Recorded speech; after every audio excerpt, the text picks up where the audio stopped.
Hello and hi everyone. I hope so दोस्तों आप सभी लोग बहुत अच्छे हैं। आज का जो सेशन है वो है हमारा objective based revision chapter number 8 लेखांकन अनुपात विश्लेषण।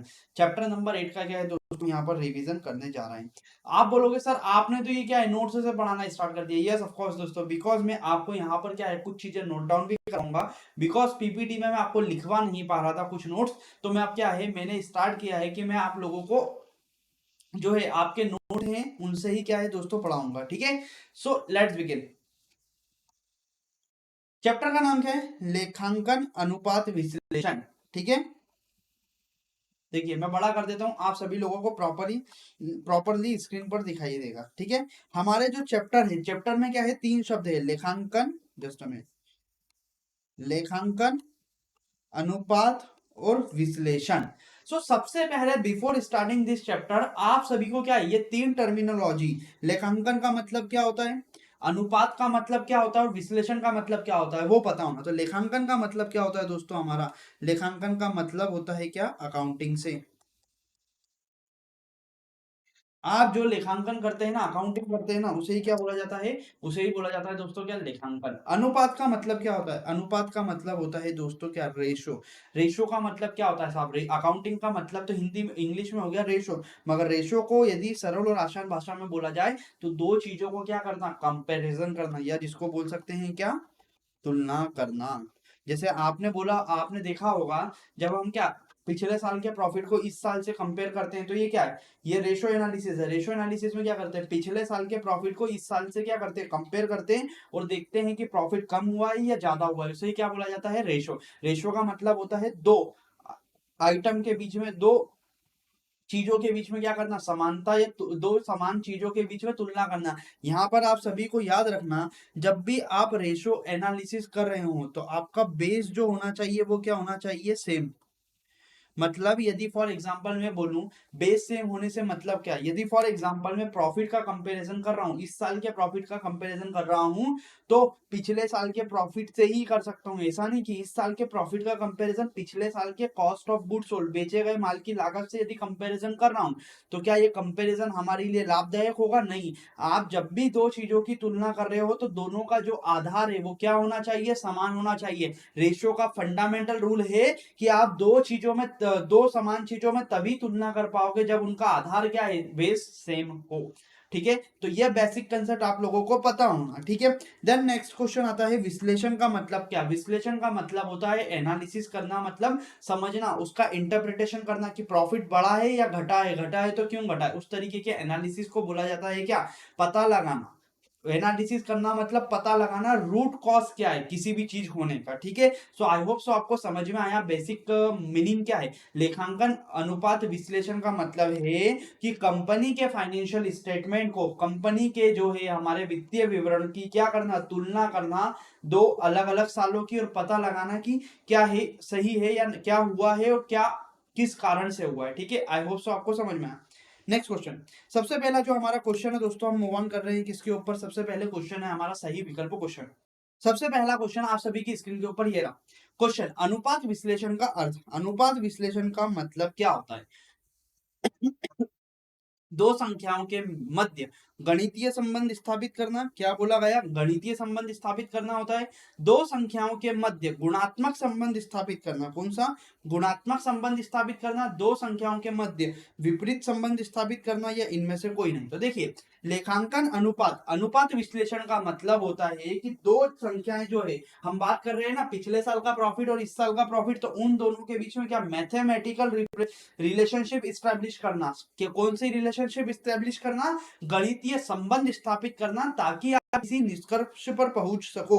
तो उसे क्या बोला जाता है दोस्तों, उसे बोला जाता है अनुपात विश्लेषण। अनुपात विश्लेषण का मतलब क्या होता है, अनुपात विश्लेषण का मतलब होता है दो संख्याओं के बीच में कौन सा रिलेशन स्टैब्लिश करना दोस्तों, गणितीय संबंध स्थापित करना, उसे बोला जाता है अनुपात विश्लेषण।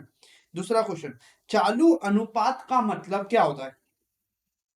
चालू अनुपात व्यक्त करता है, क्वेश्चन क्या है, चालू अनुपात क्या व्यक्त करता है। तो सबसे पहले यदि मैं आपसे पूछूं, सर ये बताइए चालू अनुपात का मतलब क्या, आप चालू अनुपात से क्या समझते हैं। सबसे पहले तो आप मुझे बता दीजिए चालू अनुपात का फॉर्मूला क्या होता है। चालू अनुपात का फॉर्मूला होता है चालू संपत्तियों का योग। चालू अनुपात का दोस्तों हमारा फॉर्मूला क्या होता है। चालू अनुपात का फॉर्मूला होता है चालू संपत्ति किसी भी फर्म में या किसी भी बिजनेस में चालू संपत्ति कितने की है डिवाइडेड बाय चालू दायित्व कितने के हैं। जैसे फॉर एग्जांपल मैंने बोला किसी कंपनी में क्या है, किसी कंपनी में 100 रुपए की क्या है दोस्तों हमारी चालू संपत्ति है और 50 रुपए उसके चालू दायित्व है। चालू संपत्ति का मतलब ऐसी संपत्ति जिसको जो कि क्या है 3 महीने या उससे कम समय में कैश में कन्वर्ट हो सकती है। मतलब जस्ट लाइक लिक्विड एसेट्स होती है। चालू दायित्व मतलब ऐसा दायित्व जो कि आपको 1 साल के भीतर में क्या है दोस्तों पे करना है। और चालू संपत्ति मतलब ऐसी संपत्ति जिसको कि 1 साल के अंदर आप कैश में कन्वर्ट कर सकते हैं। तो चालू अनुपात क्या बता रहा है। जैसे हमने बोला 50 एकम 50, 50 दूना 100, 50 एकम 50। ठीक है, तो हमारा चालू अनुपात क्या आया, हमारा चालू अनुपात निकल के आया 2:1।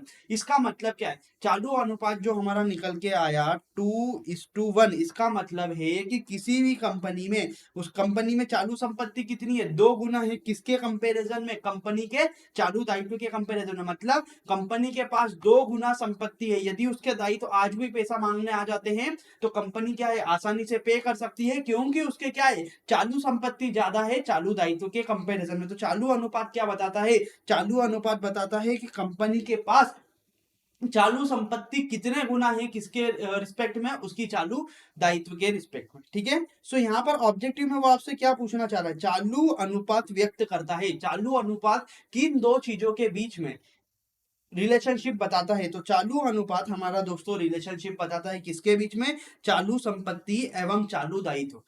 Got it. इसको इस अनुपात को देखकर हमें किस बात की जानकारी मिलती है, इस अनुपात को देखकर हमें पता लगता है कि कंपनी की चालू संपत्ति कितने गुना है उसके चालू दायित्व की तुलना में। ठीक है, यहाँ पर जो अदर्स ऑब्जेक्टिव थे ना वो आप पढ़ लीजिए। अचल संपत्तियों अचल दायित्वों पर अधिक ये नहीं बताता, कृत्रिम संपत्तियों का आकस्मिक दायित्वों पर अधिक ऐसा कुछ नहीं। चालू अनुपात क्या बताता है, चालू अनुपात बताता है कि कंपनी की चालू संपत्ति कितने गुना है एज कंपेयर टू उसकी चालू दायित्व। मतलब चालू दायित्वों की तुलना में चालू संपत्ति कितने गुना है। ठीक है, क्वेश्चन नंबर 3, शोधन क्षमता अनुपात का अभिप्राय है। कौन सा अनुपात दोस्तों, उसने बोला यहाँ पर शोधन क्षमता अनुपात। शोधन क्षमता अनुपात इसे बेसिकली अंग्रेजी में क्या बोला जाता है, इसे अंग्रेजी में बोला जाता है सॉल्वेंसी रेशो। क्या बोला जाता है इसे दोस्तों, solvency ratio. Solvency ratio company का क्या बताता है, सॉल्वेंसी रेशो बताता है कि कंपनी ने जो लॉन्ग टर्म के लिए लोन लिया है ना, क्या लिया है, कंपनी ने लॉन्ग टर्म के लिए जो लोन लिया है उस लॉन्ग टर्म लोन को पे करने की कंपनी की कैपेसिटी है या नहीं है। जिन लोगों से लंबे समय के लिए कंपनी ने लोन लिया है उनको पैसा रिटर्न कर पाएगी या नहीं कर पाएगी कंपनी, उसका पता हमें किस रेशो को देखकर पता चलता है, उस बात का पता हमें चलता है दोस्तों किस रेशो को देखकर, शोधन क्षमता अनुपात को देखकर, सॉल्वेंसी रेशो को देखकर हम बता सकते हैं कि कंपनी ने जिन लोगों से लॉन्ग टर्म में पैसा लिया है उनको कंपनी पे कर पाएगी या नहीं कर पाएगी। इस बात का पता किससे चलता है, इस बात का हम पता लगा सकते हैं शोधन क्षमता अनुपात को देखकर। Got it. तो शोधन क्षमता अनुपात क्या बताता है कि बाहर के जिन लोगों से आपने पैसा लिया है उनको समय पर पे कर पाओगे या नहीं कर पाओगे, इस बात का पता लगता है शोधन क्षमता अनुपात से। तो क्या बताता है शोधन क्षमता अनुपात, बाह्य देयताओं के भुगतान करने की सामर्थ्य। मतलब कंपनी ने जो लंबे समय के लिए जिन लोगों से पैसा लिया है उनको कंपनी समय पे पैसा दे पाएगी या नहीं दे पाएगी, इस बात का पता किससे चलता है, इस बात का दोस्तों हमें पता चलता है शोधन क्षमता अनुपात के थ्रू। किसके थ्रू, शोधन क्षमता अनुपात के थ्रू। इसे सॉल्वेंसी रेशियो भी क्या है अंग्रेजी में बोला जाता है। ठीक है, नेक्स्ट क्वेश्चन दोस्तों आपकी स्क्रीन के ऊपर ये रहा, पूंजी आवर्त अनुपात संबंध स्थापित करता है। आवर्त का मतलब क्या होता है, देखिए आपसे जब भी आवर्त शब्द बोल देना तो आवर्त शब्द का हमारा मतलब क्या होता है, टर्न ओवर। आवर्त शब्द का हमारा मतलब क्या होता है, आवर्त शब्द का मतलब होता है टर्नओवर। कैपिटल और टर्नओवर सेल्स के बीच में जो हमारा रिलेशनशिप बताता है, मतलब देखिए आंसर यहीं पर निकल गया। पूंजी का मतलब क्या होता है, कंपनी की कैपिटल, और आवर्त का मतलब होता है टर्नओवर। तो पूंजी आवर्त अनुपात किन दो चीजों के बीच में संबंध बताता है, वो बताता है पूंजी और सेल्स के बीच में क्या संबंध है, शुद्ध विक्रय और नियोजित पूंजी। तो हमारा आंसर क्या हो जाएगा, हमारा आंसर यहाँ पर दोस्तों हो जाएगा विक्रय और क्रय। शुद्ध विक्रय और नियोजित पूंजी। हमारा आंसर क्या होगा? हमारा आंसर दोस्तों यहाँ पर हो जाएगा शुद्ध विक्रय और नियोजित पूंजी। आपका जो यहाँ पर आंसर है ना, आप आपके नोट्स में करेक्ट कर लीजिए। देखिए टाइपोग्राफिकल एरर हो जाती है। हमारा पूंजी आवर्त अनुपात किन दो चीजों के बीच में रिलेशनशिप बताता है? कंपनी ने जो पूंजी लगा रखी है और कंपनी का जो टर्नओवर है वो कितना हुआ है। ठीक है, नेक्स्ट क्वेश्चन, कौन से अनुपात प्रमुख रूप से प्रत्यय की गणना करते हैं? ऐसे कौन से अनुपात है, कौन से अनुपात प्रमुख रूप से प्रत्यय, प्रत्यय का मतलब होता है हमारा क्या? प्रॉफिटेबिलिटी। बेसिकली प्रत्यय से दोस्तों हमारा मतलब क्या है? यहाँ पर क्या है, हम लोग शुद्ध हिंदी पढ़ रहे हैं, बट आप लोग मैं बोलूंगा, रिकमेंड करूंगा कि अधिकतर आप क्या है, हिंदी के साथ साथ इंग्लिश वर्ड को भी याद रखिए, क्योंकि आपका जो पेपर है वो बाइलैंग्वेज लैंग्वेजेस में आता है, मतलब हिंदी और इंग्लिश। हिंदी के कुछ ऐसे शब्द होते हैं जो आपको खुद को समझ में नहीं आएंगे। ठीक है, इसलिए वहां पर आप क्या, इंग्लिश का वर्ड यदि आपको याद रहेगा ना, तो आप सीधे से क्या है, आंसर पहुंच जाओगे। प्रत्यय का मतलब क्या होता है? प्रत्यय का मतलब होता है दोस्तों क्या? प्रॉफिट है, BLITY, प्रॉफिटेबिलिटी। प्रॉफिटेबिलिटी तो ऐसा कौन सा अनुपात है जो प्रॉफिटेबिलिटी को रिप्रेजेंट करता है? तो हमारा प्रॉफिटेबिलिटी को रिप्रेजेंट करने वाला कौन सा है? प्रॉफिटेबिलिटी रेशो, लाभप्रदता अनुपात। प्रॉफिटेबिलिटी को रिप्रेजेंट करने वाला अनुपात कौन सा है? लाभप्रदता अनुपात। कौन से अनुपात फर्म की दीर्घकालीन कौन से अनुपात फर्म की दीर्घकालीन प्रचालन लोनों से संबंध में आलोचनात्मक सूचनाएं देते हैं? आलोचनात्मक, यहाँ पे वर्ड क्या है दोस्तों? आलोचनात्मक। कौन से अनुपात फर्म की दीर्घकालीन प्रचलनों के संबंध में? तो क्या आएगा हमारा? ऋण क्षमता अनुपात। इसका आंसर क्या हो जाएगा? ऋण क्षमता अनुपात। मतलब क्या होता है? कंपनी की डेट को पे करने की कैपेसिटी। वो कौन से हमारे रेशो हैं जो बताते हैं कि कंपनी दीर्घकाल में पैसा दे पाएगी या नहीं दे पाएगी? तो वो होते हैं सॉल्वेंसी रेशो। और सॉल्वेंसी रेशो में भी कौन सा? Debt solvency ratio. Debt solvency ratio इसको बोला जाता है। ये ऋण शोधन क्षमता अनुपात क्या बताता है कि कंपनी ने जो लंबे समय में पैसा लिया है उसको दे पाएगी या नहीं दे पाएगी। उसका आलोचनात्मक सूचना जो है आपको कहां मिलती है? वो ऋण शोधता क्षमता अनुपात में मिलती है। Got it. सबसे पहला, रिक्त स्थानों में की पूर्ति कीजिए। सबसे पहला क्वेश्चन दोस्तों क्या है? आप सभी की स्क्रीन के ऊपर ये रहा, तरलता से तात्पर्य परिसंपत्तियों में परिवर्तन करने की सुगमता से है। तरलता से तात्पर्य परिसंपत्तियों को रोकड़ में परिवर्तित करने की सुगमता से है। काय में? रोकड़। हमारा आंसर क्या आएगा? रोकड़। ठीक है, हमारा आंसर आपको यहाँ दिया है, आंसर क्या होगा? रोकड़। तो इसका मतलब क्या है सर? एक बार समझा दीजिए। देखिए सबसे पहला, तरलता से तात्पर्य, तरलता से क्या मतलब है? तरलता से मतलब है कि जितनी भी आपकी संपत्ति है उसको आप क्या करो? उसको कैश में, रोकड़, रोकड़ का मतलब होता है कैश में परिवर्तित करना। ठीक है, तरलता से हमारा क्या आशय है? तरलता से आशय है कि जो भी आपके पास संपत्ति है, जैसे स्टॉक हो गया, तो स्टॉक को बेच के आप क्या करो? कैश में कन्वर्ट कर लो। आपके पास किसी अदर कंपनी का स्टॉक है तो उसको बेचकर क्या कर दो? कैश में कन्वर्ट कर लो। इसका मतलब होता है क्या? लिक्विडिटी। तरलता से हमारा यहाँ पर क्या बोला था उसने शब्द? तरलता। तरलता से हमारा क्या आशय है? तरलता से आशय है कि आपके पास जो भी संपत्ति है उसको बेचकर क्या कर लो? आप कैश के रूप में कन्वर्ट कर लो। ठीक है, बाह्य देयताओं के भुगतान सामर्थ्य अनुपात कहलाती है। मतलब क्या? बाहर के लोगों से जो आपने पैसा लिया है वो पैसा दे सकते हो या नहीं दे सकते हो, इस बात का पता किस रेशो से चलता है? तो बाहर से जो आपने, बाहर के लोगों से जो पैसा लिया है उसका सामर्थ्य देखने के लिए हम देखते हैं क्या? शोधन क्षमता अनुपात। कौन सा अनुपात दोस्तों? शोधन क्षमता अनुपात। ये अनुपात क्या बताता है? सॉल्वेंसी रेशो कंपनी को बताता है कि कंपनी ने बाहर के लोगों से जो लंबे समय के लिए पैसा लिया है, क्या कंपनी उसे सही समय पर पे कर पाएगी या नहीं कर पाएगी? इस बात का पता किससे चलता है? कंपनी के शोधन क्षमता अनुपात, सॉल्वेंसी रेशो को देखकर पता चलता है। चालू अनुपात को पूंजी अनुपात भी कहा जाता है। चालू अनुपात को कौन सी पूंजी अनुपात भी कहा जाता है? तो चालू अनुपात को कार्यशील पूंजी अनुपात भी कहा जाता है। चालू अनुपात को कौन सा अनुपात कहा जाता है दोस्तों? चालू अनुपात को कार्यशील पूंजी अनुपात भी कहा जाता है। सबसे पहला आपके माइंड में क्वेश्चन आएगा, सर कार्यशील पूंजी अनुपात का मतलब क्या होता है? तो देखिए सबसे पहले यदि मैं आपको बताना चाहूं कार्यशील पूंजी का मतलब क्या होता है, कार्यशील पूंजी का मतलब होता है कंपनी की चालू संपत्तियों में से क्या कर दो? आप घटा दो। कंपनी के चालू संपत्तियों में से आप क्या करो? चालू संपत्तियों में से कंपनी के चालू दायित्व को दोस्तों घटा दो। तो जो आपको पैसा, बचा हुआ पैसा होगा वो क्या होगा? कंपनी की कार्यशील पूंजी होगी। मतलब कंपनी ने डे टू डे के ऑपरेशन में करने के लिए या रॉ मटेरियल में लगाया गया पैसा, लेबर को दिया गया पैसा, ये क्या है? चालू संपत्ति। मतलब डे टू डे ऑपरेशन, में काम करने के लिए जो पूंजी लगाई जाती है उसको क्या बोला जाता है? कार्यशील पूंजी। कार्यशील पूंजी जिसको कि क्या है, अंग्रेजी में बोलते हैं वर्किंग कैपिटल, मतलब रॉ मटेरियल में लगाया गया पैसा, लेबर में, कंपनी के छोटे मतलब मैन्युफैक्चरिंग आपकी regular day to day activity में जो पैसा लगा है ना, जो कि फटाफट गुड्स बनकर बिकेगा और उसमें क्या कैश में कन्वर्ट हो जाएगा, उसको बोला जाता है चालू संपत्ति। और चालू दायित्व का डिफरेंस, उसे क्या बोला जाता है? उसे बोला जाता है कंपनी की कार्यशील पूंजी। कार्य को कार्यशील पूंजी का मतलब क्या? कार्य करने के लिए जो पूंजी लगी है उसे क्या बोला जाता है? उसे बोला जाता है कार्यशील पूंजी। सो हमारा ऑब्जेक्टिव क्या था? चालू अनुपात को कौन सा अनुपात बोलते हैं? चालू अनुपात को कार्यशील पूंजी अनुपात भी बोलते हैं। क्यों?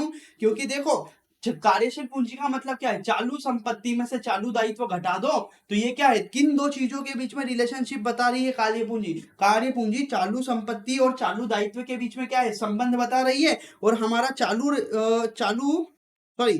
अनुपात, या हम बोल सकते हैं करंट रेशो जो है, चालू अनुपात भी जिसे बोला जाता है, वो किन दो चीजों के बीच में संबंध बताता है? वो भी दोस्तों हमारा संबंध बताता है कंपनी की चालू संपत्ति और चालू दायित्व के बीच में। इसीलिए दोनों का बेस क्या है? सेम है। इसीलिए हम चालू अनुपात को और कौन सा अनुपात बोल सकते हैं? चालू अनुपात को हम कार्यशील अनुपात भी क्या है दोस्तों? बोल सकते हैं।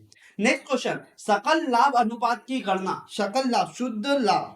सकल लाभ का मतलब क्या होता है? ग्रॉस प्रॉफिट की गणना कौन से विक्रय पर की जाती है? तो ग्रॉस प्रॉफिट का जो gross GP ratio, gross profit ratio जब हम भी निकालते हैं तो नीचे बटे में क्या रखते हैं? बटे में रखते हैं शुद्ध विक्रय। सर नहीं समझ में आया तो देखो, शुद्ध शुद्ध लाभ अनुपात का फॉर्मूला क्या होता है? शुद्ध लाभ बटे में नेट सेल्स। नेट सेल्स का मतलब क्या होता है? नेट सेल्स का मतलब होता है दोस्तों, सेल्स में से आप क्या करो? सेल्स रिटर्न को घटा दो। तो ये आपकी क्या हो जाएगी? सेल्स में से, जब आप लोग सेल्स में से क्या करेंगे? सेल्स में से सेल्स रिटर्न को घटा देंगे तो आपका क्या आ जाएगा? नेट सेल्स का अनुपात आ जाएगा। और शुद्ध लाभ, कंपनी को जो भी शुद्ध लाभ हुआ उसको डिवाइड कर दो नेट सेल्स से, तो आपका क्या है? शुद्ध लाभ अनुपात निकल जाएगा। ठीक है। तो यहाँ पर क्या बोला? सकल लाभ अनुपात की गणना कौन से विक्रय पर की जाती है? मतलब जब भी आप ग्रॉस प्रॉफिट रेशो निकालोगे, क्या निकालोगे? देखो यहाँ पर जब भी आप शुद्ध लाभ अनुपात निकालोगे, मतलब ग्रॉस प्रॉफिट रेशो निकालोगे, तो नीचे कौन सी सेल्स लिखोगे? तो ऑलवेज आप नीचे लिखोगे कौन सी सेल्स है दोस्तों? हमारी नेट सेल्स। कंपनी की नेट सेल्स कितनी है उसको हमेशा क्या करेंगे दोस्तों? ऑलवेज नीचे डिवाइडेड में लिखेंगे। आई होप सो आपको हमारा जो फर्स्ट पेज था, क्या फर्स्ट पेज का था ऑब्जेक्टिव का जो था, वो आपको समझ में आया। एक मिनट में इसे रिकेप करवाता हूं। सबसे पहली चीज, अनुपात विश्लेषण का मतलब क्या होता है? अनुपात विश्लेषण का मतलब होता है, अनुपात का मतलब होता है दो चीजों के, दो समान चीजों के बीच में क्या करना? तुलना करना। तो अनुपात विश्लेषण क्या है? गणितीय संबंध बताता है दो संख्याओं के बीच में। चालू अनुपात का मतलब क्या है? चालू अनुपात जो है वो हमारा चालू संपत्ति और चालू दायित्वों के बीच में क्या है? संबंध बताता है। चालू अनुपात देखकर हम बता सकते हैं कि कंपनी की चालू संपत्ति कितने गुना है उसकी चालू दायित्व की तुलना में। ठीक है। नेक्स्ट क्वेश्चन, शोधन क्षमता अनुपात क्या है? शोधन क्षमता अनुपात को बोला जाता है सॉल्वेंसी रेशो। सॉल्वेंसी रेशो क्या बताता है? कि आपने जो लॉन्ग टर्म बाहर के लोगों से लंबे समय के लिए जो पैसा लिया है उस पैसे को आप दे पाओगे या नहीं दे पाओगे समय पर। ठीक है।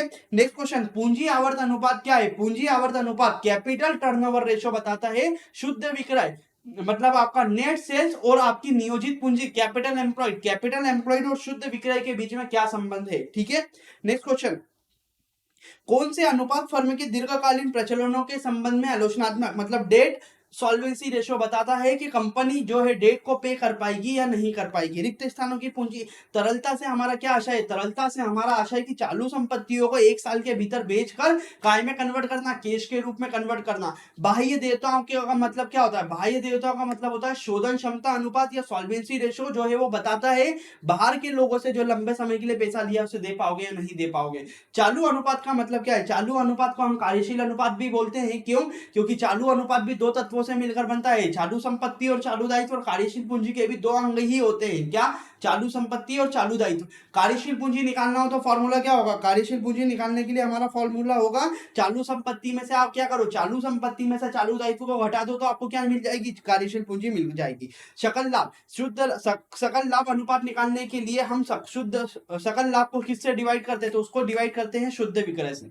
आई होप सो दोस्तों हमारा जो पेज नंबर 1 है ऑब्जेक्टिव का, वो बहुत अच्छे से आप लोगों को समझ में आया। एंड आई बिलीव दैट कि आपको ये क्या है, माइंड में रिकैप भी हो चुका होगा, इसका माइंड में बन चुका होगा। ठीक है। देन अब हम मूव ऑन करते हैं, हमारा नेक्स्ट ऑब्जेक्टिव क्या है? नेक्स्ट ऑब्जेक्टिव क्या होता है, बेचे गए माल की लागत में औसत स्कंद का भाग देने पर क्या होता है, स्टॉक टर्नओवर रेशो।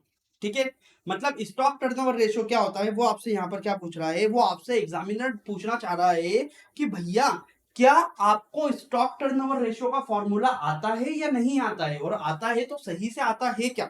देखिए सर ये आपने क्या कंप्यूटेशन किया, हमारे को तो कुछ भी समझ में नहीं आएगा। ठीक है, सो देखो इसको मैं बता देता हूँ, हिंदी में लिख देता हूँ जसमीन।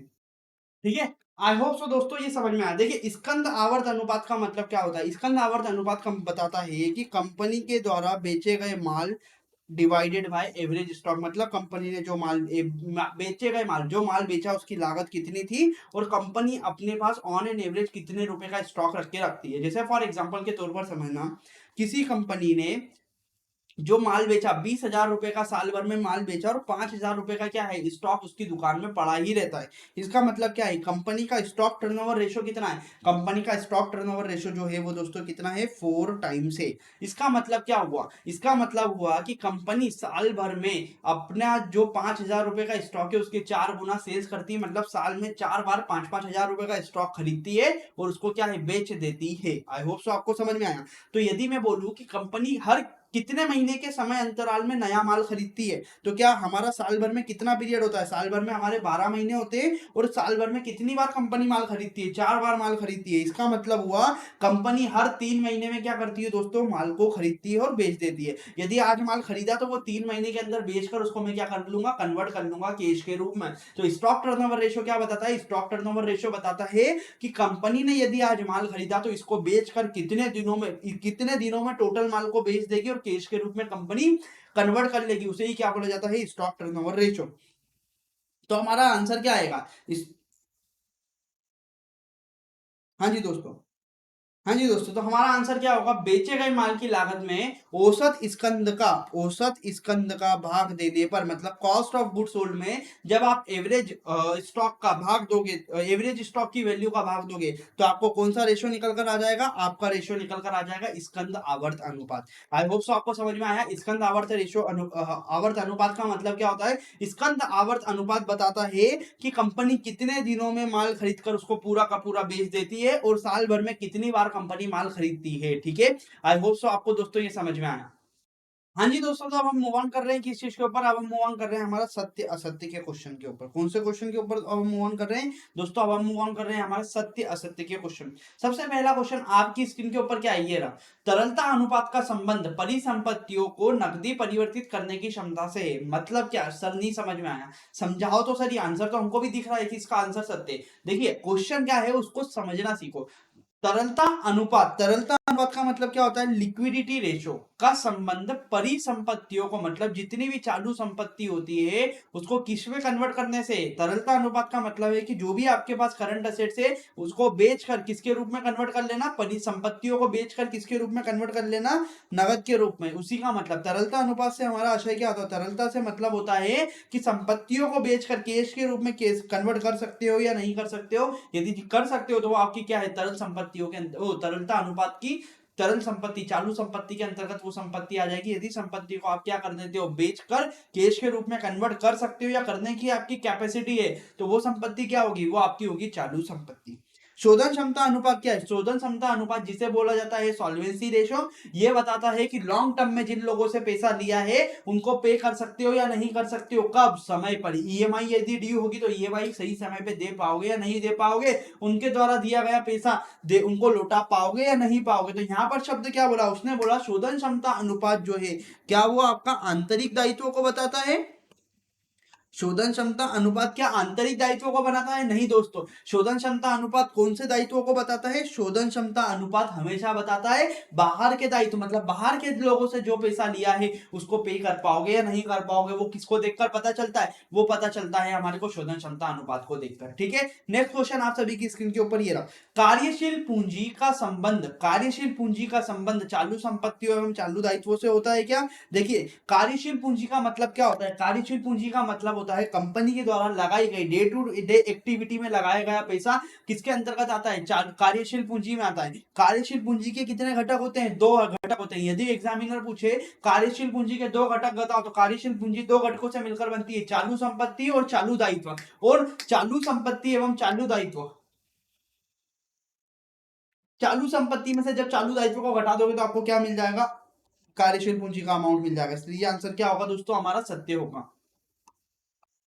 आई होप सो आपको समझ में आ रहा है। नेक्स्ट क्वेश्चन, त्वरित अनुपात को अम्लीय परीक्षण अनुपात भी कहते हैं, मतलब लिक्विडिटी रेशियो को क्या बोलते हैं, एसिड टेस्ट। यहां पर जो शब्द लिख रहा हूं ना वो याद रख लेना, अम्लीय परीक्षण। अम्लीय वर्षा शब्द आपने सुना होगा, छठी सातवीं आठवीं से आप सुनते आ रहे हो साइंस में, क्या एसिड टेस्ट। वहां पर हमारा क्या था, वहां पर शब्द था एसिड रेन, बट यहाँ पर शब्द क्या हो गया, यहाँ पर शब्द हो चुका है दोस्तों एसिड टेस्ट। तो एसिड टेस्ट रेशो को हम क्या बोलते हैं, त्वरित अनुपात भी क्या है दोस्तों बोलते हैं। सो हमारा आंसर क्या हो जाएगा, यहाँ पर हमारा आंसर दोस्तों हो जाएगा सत्य। देनदार आवर्त अनुपात शुद्ध उधार विक्रय और औसत व्यापार देनदार के मध्य संबंध को व्यक्त करता है। शुद्ध अनुपात, देखिए देनदार, देनदार का मतलब क्या होता है, कंपनी के डेटर। आवर्त का मतलब क्या होता है, आवर्त का मतलब होता है दोस्तों क्या, टर्नओवर। तो डेटर और टर्नओवर के बीच में क्या शुद्ध विक्रय और औसत व्यापारिक देनदार के मध्य संबंध स्थापित नहीं करता है। यहां पर शब्द क्या बोल दिया, नहीं, तो यहां पर हमारा आंसर क्या हो जाएगा, असत्य। क्योंकि जो डेटर टर्नओवर रेशो होता है ना, डेटर टर्नओवर रेशो का फॉर्मूला क्या होता है, डेटर टर्नओवर रेशो का फॉर्मूला होता है कंपनी का नेट सेल्स अपॉन में कंपनी के एवरेज डेटर। तो क्या उसने क्या पूछा, उसने बोला कि डेटर टर्नओवर जो रेशो है, क्या debtor turnover ratio net sales मतलब शुद्ध सेल्स और एवरेज डेटर के बीच में संबंध क्या है, नहीं बताता है क्या। यहां पर शब्द क्या दे देता हूं, नहीं, इसलिए हमारा आंसर क्या हो जाएगा दोस्तों, हमारा आंसर हो जाएगा असत्य। क्योंकि डेटर टर्नओवर रेशो वो है क्या है, शुद्ध लाभ और एवरेज डेटर के बीच में क्या है दोस्तों, हमारा संबंध बताता है। आई होप सो आपको समझ में आ रहा है, ठीक है। हमारा जो नेक्स्ट ऑब्जेक्टिव है वो किस तरह का ऑब्जेक्टिव है, वो है हमारा दोस्तों एक शब्द में उत्तर लिखिए। आप लोगों ने तीन तरह के पड़ाव पार कर लिए। सबसे पहला क्वेश्चन, यह संपत्ति जिसे रोकड़ में तुरंत परिवर्तित किया जा सके, वो संपत्ति का नाम बताओ जिसको आप तुरंत क्या कर सकते हो, कैश के रूप में कन्वर्ट कर सकते हो। तो चालू संपत्ति क्या होती है, चालू संपत्ति में आपको बता चुका हूं, चालू संपत्ति वो संपत्ति होती है जिसको आप क्या कर सकते हो, कैश के रूप में कन्वर्ट कर सकते हो। कैसे कर सकते हो, तुरंत, तुरंत कैश के रूप में। यदि जिन संपत्तियों को आप कन्वर्ट कर सकते हो वो क्या है, वो आपकी चालू संपत्ति है। आई होप सो आपको दोस्तों समझ में आ रहा है। हम थोड़ी सी क्या है फास्ट ट्रैक गाड़ी अब बढ़ाएंगे, ठीक है। लाभदायकता अनुपात प्राय किस रूप में प्रदर्शित करते हैं, लाभदायकता अनुपात, लाभदायकता मतलब प्रॉफिटेबिलिटी, प्रॉफिटेबिलिटी को किस रेशो में बताते हैं, हम बोलते हैं 100 रुपए की सेल्स करी, कितने रुपए की सेल्स करी साहब, 100 रुपए की सेल्स करी, मुझे प्रॉफिट कितना हुआ, 100 रुपए की सेल्स पर 8 रुपए का प्रॉफिट हुआ। तो मैं ये नहीं बोलता कि 100 रुपए की सेल्स पर मुझे कितना प्रॉफिट हुआ, 8 रुपए का प्रॉफिट, मैं कभी भी नहीं बोलता हूं। मैं क्या बोलता हूं, सर मुझे 8% मेरा क्या है, प्रॉफिटेबिलिटी रेट है, मेरा profitability return of rate of return कितना है, मेरा रेट ऑफ रिटर्न है सर 8%। मैं मेरे क्लाइंट के पास जाऊंगा तो मैं क्या है दोस्तों, मैं मेरे क्लाइंट के पास जाऊंगा तो उसको ये नहीं बोलूंगा कि मैं 100 रुपए की सेल्स करने पर 8 रुपए मुनाफा कमाता हूं। मैं क्या बोलूंगा, मैं उसको बोलूंगा सर मेरा rate of return, profitability ratio कितना है, 8% है। मैं कॉलर खड़ी करूंगा और बोलूंगा हे क्लाइंट मेरा रेट ऑफ रिटर्न 8% है, प्रॉफिटेबिलिटी रेशियो 8% है। मैं ये नहीं बोलूंगा मैं 8 रुपए कमाता हूं, मैं बोलूंगा मेरा प्रॉफिटेबिलिटी रेशियो कितना है, 8%। तो लाभदायकता अनुपात क्या है, लाभदायकता अनुपात जब भी आप किसी को अपना लाभ बताओगे तो क्या करते हो, आप परसेंटेज में बताते हो, ना कि मॉनेटरी वैल्यूज में। आई होप सो दोस्तों आपको समझ में आ रहा है, ठीक है। नेक्स्ट क्वेश्चन आपकी स्क्रीन के ऊपर ये रहा, शुद्ध विक्रय और नियोजित पूंजी के मध्य ज्ञात किया जाने वाला अनुपात, क्या बोला गया, कौन सा विक्रय, अरे भैया कौन सा विक्रय, उसने बोला शुद्ध विक्रय और नियोजित पूंजी। शुद्ध विक्रय का मतलब होता है नेट सेल्स और नियोजित पूंजी का मतलब होता है क्या दोस्तों, कैपिटल एम्प्लॉयड। यहाँ पर क्या शब्द है दोस्तों, शुद्ध विक्रय, शुद्ध विक्रय का मतलब होता है नेट सेल्स और कैपिटल एम्प्लॉयड। तो कैपिटल एम्प्लॉयड शुद्ध विक्रय के बीच में जो भी रेशो बताता है वो कौन सा रेशो, उस रेशो का नाम है दोस्तों हमारा पूंजी अनुपात। पूंजी अनुपात क्या बताता है, पूंजी अनुपात बताता है कि आपने कितनी पूंजी बिजनेस में लगा रखी है और उसके कितने गुना आप सेल्स कर लेते हो। मतलब फॉर एग्जांपल कंपनी ने यदि 5,000 रुपए की सेल्स करी है और 500 रुपए की कंपनी ने पूंजी लगाई, तो हम बोलेंगे कैपिटल रेशियो जो है कितना है 10 टाइम्स है। इसका मतलब है कि कंपनी ने 500 रुपए की पूंजी लगाई है और उसके 10 गुना कंपनी क्या कर लेती है, सेल्स कर लेती है। बाह्य देवताओं के भुगतान का संबंध, बाह्य देवताओं ने आपसे जब भी पूछे तो उसका संबंध किससे होता है, शोधन क्षमता अनुपात से। हम 4 बार पढ़ चुके हैं, ठीक है। आई होप सो आपको दोस्तों ऑब्जेक्टिव समझ में आए हैं। नेक्स्ट क्वेश्चन आपकी स्क्रीन के ऊपर ये रहा, किस अनुपात का संबंध बेचे गए माल की लागत और औसत स्कंध। देखिए स्कंद आवर्त अनुपात हम इससे पहले वाले क्वेश्चन में कवर कर चुके हैं, जो कि है क्या बताता है, स्कंद आवर्त अनुपात बताता है कि बेचे गए माल डिवाइडेड, बेचे गए माल की value divided by average stock कितना है। दो तरल सरलता अनुपात बताइए, दो तरल अनुपात बताइए। बेसिकली तरल का मतलब क्या, सरलता अनुपात या तरल अनुपात पूछे तो आप क्या है, आप दो अनुपात बता सकते हो, चालू अनुपात चालू संपत्ति और चालू दायित्वों का बताता है, और क्विक रेशो, क्विक रेशो क्या है, क्विक संपत्ति और क्विक असेट्स, संपत्ति और क्विक दायित्व के बारे में बताता है। तो दो तरलता अनुपात कौन से है, चालू अनुपात और तरल अनुपात।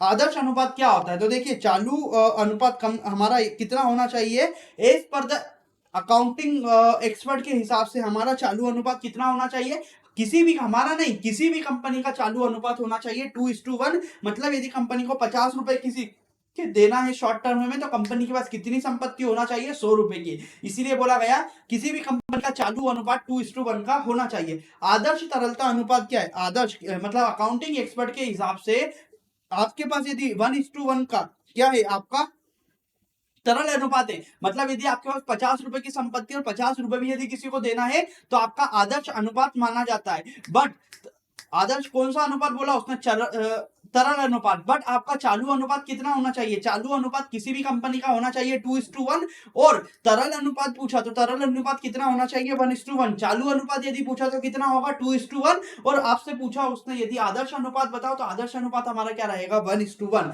जब भी आदर्श अनुपात पूछे तो हम क्या करेंगे दोस्तों, हम करेंगे भांगड़ा। और जब भी उसने बोला क्या चालू अनुपात बताओ तो चालू अनुपात पूछा तो हम बताएंगे वी। और जब भी उसने बोला तरल अनुपात बताओ आदर्श, तो हम क्या करने लगेंगे, हम करने लगेंगे दोस्तों भांगड़ा। ठीक है, 11 जैसे आप करते हैं ना भांगड़ा, उसी तरीके से आप क्या बोल देंगे, आदर्श अनुपात क्या है हमारा 1:1 है। और उसने पूछा चालू अनुपात तो हम बोल देंगे 2:1, 2:1। ठीक है, आई होप सो आपको समझ में आ रहा है। किसी बिंदु पर चालू अनुपात, क्या पूछा, क्या किसी बिंदु पर चालू अनुपात तथा शीघ्र अनुपात समान हो सकते हैं क्या।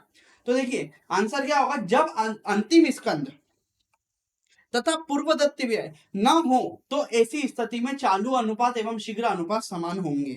इसका जो है वो लॉजिकल एक्सप्लेनेशन यदि आप लोगों को देखना है तो मेरा जो है यहाँ पर एक क्विक रिवीजन सेशन भी आप लोगों के लिए अपलोडेड है, वो आप देख सकते हो, या आप हमारा कोर्स जो है क्रैश कोर्स उसको ज्वाइन कर सकते हो, जहां पर मैंने इसका लॉजिक, सभी चीजों का लॉजिक बताया। बिकॉज मैंने आप लोगों को ये नहीं पढ़ाया है क्या कि जो अनुपात है वो क्या है, बेसिकली अनुपात है तो क्यों है, उसका इंटरप्रिटेशन क्या है, उसका प्रैक्टिकल यूजेज क्या है, वो सारी चीजें आप लोगों को समझाइए। ठीक है, स्वामित्व अनुपात क्या सूचित करता है। देखिए स्वामित्व का मतलब क्या होता है, स्वामित्व का मतलब होता है कंपनी के मालिक। तो स्वामित्व अनुपात क्या बताएगा, वो बताएगा कि जो कंपनी के पास संपत्ति है, यदि कंपनी के पास 100 रुपए की संपत्ति है तो 100 रुपए की संपत्ति में से मालिकों द्वारा लगाए गए पैसे की संपत्ति कितने की है। शुद्ध आसान भाषा में यही बोल सकते हैं कि यदि फॉर एग्जांपल कंपनी के पास कितने रुपए की संपत्ति, यदि कंपनी के पास 100 रुपए की संपत्ति है और उसमें से मालिकों की संपत्ति 50 रुपए की है, तो हम क्या बोलेंगे, 100 रुपए की संपत्ति डिवाइडेड बाय 50, तो 50 एकम 50, 50 दूना 2, या हम बोल देंगे 50 डिवाइडेड बाय 100, मतलब 50% जो संपत्ति है वो किसके पैसों की है, मालिकों के पैसों की है। ठीक है, तो स्वामित्व अनुपात क्या बताता है, स्वामित्व अनुपात कुल संपत्तियों तथा अंशधारक कोष का अनुपात व्यक्त करता है। मतलब बताता है कि अंशधारकों के द्वारा लगाया गया पैसा कितना था और शुद्ध संपत्ति कितनी है। 100 रुपए की यदि टोटल संपत्ति किसी कंपनी के पास है तो उसमें से मालिकों द्वारा लगाए गए पैसे की संपत्ति कितने की है, ये बेसिकली बताता है कौन सा रेशो, ये बताता है हमारे को स्वामित्व रेशो। ठीक है, आई होप सो आपको दोस्तों ये चारों क्वेश्चन जो है समझ में आए। इस क्वेश्चन पार्ट में हमने क्या पढ़ा, एक बार क्विक रिकैप अभी करेंगे हम कब, सही जोड़ी को खत्म करने के बाद। देखिए शोधन क्षमता अनुपात जो है, शोधन क्षमता अनुपात दोस्तों क्या है, हम शुरू से पढ़ते हुए आ रहे हैं। शोधन क्षमता अनुपात जो है, शोधन क्षमता अनुपात क्या बताता है, बाहर के लोगों से लिया गया पैसा आप पे कर पाओगे या नहीं कर पाओगे। ठीक है, तरलता अनुपात, तरलता अनुपात क्या बताता है, चल संपत्तियों एवं चल दायित्वों के मध्य संबंध, तरल मतलब क्या है? Current ratio. करंट रेशो बताता है करंट असेट्स और करंट लाइबिलिटी के बीच में संबंध। स्वामित्व अनुपात क्या बताता है? स्वामित्व अनुपात बताता है कि स्वामियों के कोषों तथा कुल संपत्ति मतलब मालिकों के द्वारा लगाया गया पैसों की संपत्ति कितने की है? टोटल संपत्ति की। यदि फॉर्म के पास 100 रुपए की संपत्ति है तो मालिकों के द्वारा लगाए गए पैसों की संपत्ति का परसेंटेज कितना है? इसी को हम क्या बोलते हैं? स्वामित्व अनुपात। नहीं समझ में आ रहा है सर? देखिए, यदि फॉर एग्जांपल किसी कंपनी के पास 100 रुपए की संपत्ति और मालिकों के द्वारा लगाया गया पैसा 50 रुपए का है, तो इसका मतलब क्या है? 50% की जो संपत्ति है वो मालिकों के पैसों के द्वारा खरीदी गई संपत्ति है। शुद्ध और आसान शब्दों में आप यही बोलोगे, ठीक है। पूंजी अनुपात क्या होता है? पूंजी अनुपात हमारे को बताता है क्या चीज? पूंजी अनुपात बताता है शुद्ध विक्रय और नियोजित पूंजी में संबंध। मतलब कंपनी ने कितना नेट सेल्स किया है और उसमें से कंपनी की नियोजित पूंजी कैपिटल एम्प्लॉयड कितनी है। कार्यशील पूंजी जो है, कार्यशील पूंजी किन दो चीजों के बीच में संबंध बताता है? कार्यशील पूंजी हमारा बताता है चालू संपत्ति और चालू दायित्वों के बीच में संबंध। शुद्ध विक्रय और कार्यशील पूंजी के बीच में संबंध की व्याख्या कौन करता है? कार्यशील पूंजी अनुपात। यदि क्वेश्चन आपसे पूछ ले कार्यशील पूंजी के दो तत्व बताओ, तो कार्यशील पूंजी के हमारे दो घटक जो होते हैं वो कौन कौन से होते हैं? चालू संपत्ति होती है और चालू दायित्व होते हैं, दायित्व। ठीक है दोस्तों हमारा। तो यहाँ पर आई होप सो आपको समझ में आया मैंने क्या बोला। कार्यशील पूंजी के यदि आपसे दो घटक पूछ रहे तो दो घटक कौन से? चालू संपत्ति, चालू दायित्व। लेनदार कौन होते हैं? लेनदार हमारे जो है वो चालू दायित्व के अंतर्गत दोस्तों आते हैं। आई होप सो आपको ये जो है क्या चीज सही जोड़ी समझ में आई। अब हम क्या करते हैं? हम इसका मास्टर रिकेप करते हैं रिवीजन वाला, ठीक है। देखिए, सबसे पहली चीज, लेनदार कौन है? लेनदार कंपनी के चालू दायित्व है, क्योंकि कंपनी को साल भर के अंदर में इन लोगों का पैसा देना है। कार्यशील पूंजी क्या है? कार्यशील पूंजी अनुपात का फॉर्मूला होता है शुद्ध लाभ। शुद्ध लाभ और कार्यशील पूंजियों के बीच में संबंध बताता है वो अनुपात कौन सा है? वो अनुपात होता है कार्यशील पूंजी अनुपात, ठीक है। पूंजी अनुपात क्या बताता है? पूंजी अनुपात बताता है कि कंपनी में जो कैपिटल लगाई गई है और शुद्ध विक्रय कितना। शुद्ध विक्रय और लगाई गई पूंजी के बीच में जो संबंध बताया उसको बोलते हैं क्या दोस्तों? उसको बोला जाता है पूंजी अनुपात। स्वामित्व अनुपात बताता है कि कंपनी के मालिकों का पैसा कितना लगा है। मतलब 100 रुपए की यदि संपत्ति है तो 50 रुपए के मालिकों के द्वारा मालिकों का पैसा लगा है, तो इसका मतलब है कि 100 रुपए की संपत्ति में से 50 रुपए की संपत्ति जो है वो मालिकों के द्वारा लगाए गए पैसों से खरीदी गई है। तरलता अनुपात क्या बताता है? तरलता अनुपात तरल संपत्ति, चल संपत्ति और चल दायित्वों के बीच में क्या है? चालू संपत्ति और चालू दायित्वों के बीच में संबंध को बताता है। शोधन क्षमता अनुपात क्या है? शोधन क्षमता अनुपात बताता है कि लॉन्ग टर्म में जो आपने पैसा लिया है उसको पे कर पाओगे या नहीं कर पाओगे, उसके बीच में संबंध। स्वामित्व अनुपात क्या है? स्वामित्व अनुपात बताता है कि स्वामियों के द्वारा लगाए गए पैसे में वो टोटल फर्म की टोटल संपत्ति में से मालिकों द्वारा लगाए गए पैसे में की संपत्ति कितने रुपए की है, ठीक है। आदर्श तरल अनुपात उसने पूछा तो तरल के लिए हम क्या करेंगे? भांगड़ा करेंगे। चालू अनुपात पूछा तो हम क्या करेंगे? दो दिखा देंगे, ठीक है। आई होप सो दोस्तों आपको सारे के सारे ऑब्जेक्टिव क्या है दोस्तों समझ में आए। All the best for your examination. यदि आपको किसी भी तरह का कुछ डाउट है तो मैं आप सभी को रिक्वेस्ट करूंगा प्लीज आप वेबसाइट पर जाइए। यदि कुछ भी डाउट है तो आप कमेंट सेक्शन में पूछिए। मैंने आप लोगों के लिए ग्रुप भी बनाया है जहां पर आप स्पेसिफिकली चैप्टर वाइज डाउट पूछ सकते हैं। चैप्टर वाइज टेस्ट सीरीज का भी आपके लिए अरेंजमेंट किया गया है। चैप्टर वाइज आप डाउट भी पूछ सकते हैं। आप सभी के लिए मैंने एक बहुत अच्छा प्लेटफॉर्म बनाया है जिसका आप पूरी तरीके से यूटिलाइजेशन कर सकते हैं। और यदि अभी तक आप लोग ने हमारे टेलीग्राम ग्रुप को ज्वाइन नहीं किया तो मैं आप सभी लोगों से हाथ जोड़कर विनती करूंगा प्लीज ज्वाइन कीजिए। वहां पर आप लोग डाउट पूछिए, वहां पर हम लोगों ने नोट्स भी आप लोगों के साथ शेयर कीजिए, बेनिफिट उठाइए प्लीज दोस्तों। Thank you so much.